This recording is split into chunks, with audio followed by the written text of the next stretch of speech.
Be ready for the dictation. 5 seconds to go.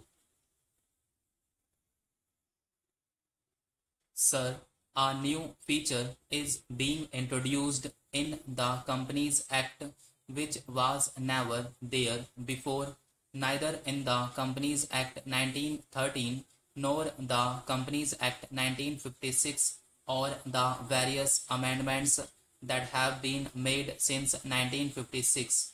Only an abridged form of the profit and loss account and the annual report will be sent to the shareholders, and on payment of fee he will be entitled to get the full report as he is getting now.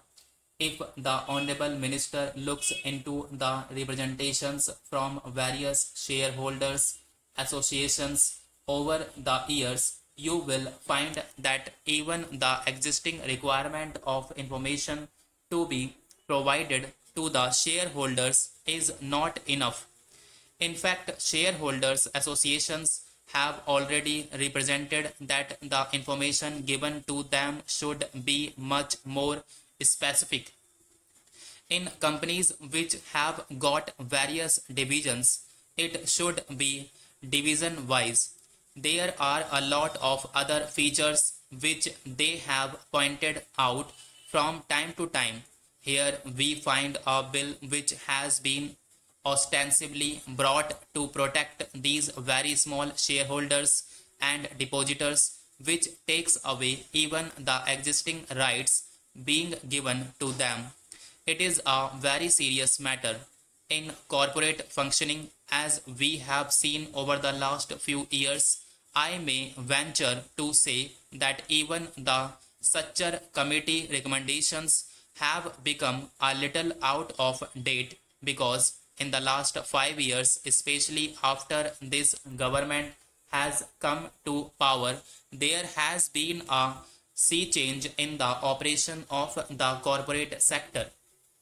This particular act, which is the main act governing the administration of the companies in the corporate sector, cannot be effective in spite of over 600 sections and a vast army of company law administration officials all over the country.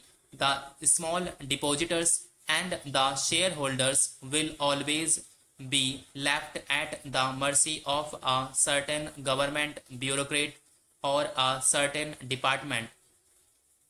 For instance, in spite of all these powers which the Company Law Board enjoys, this particular amending bill says that certain powers will be shifted from the High Court to the Company Law Board. It makes no difference. The ultimate authority is the government. The Company Law Board will be executing its decisions through the government. Now, I want to know, if the company law is effective, then how we have got massive cases of duping. The investors are totally taken for a ride. It is totally contradictory to the spirit of the Structure Committee, which had a very socialist approach. It is contrary, if I may submit with your permission, to the thinking of their own Prime Minister. I do not understand who is the author of this bill. I do not understand how this kind of omnibus bill without direction has been brought. This is one of the most poorly drafted pieces of legislation that I have come across. I submit that apart from these things, if the Honorable Minister may allow me to submit, I have seen in the administration of companies for smaller things, they are more particular.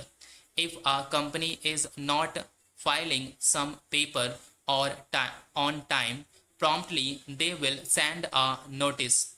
But there are some other companies which I know of which are not repaying their depositors. Depositors are knocking at their doors and nobody is listening to them.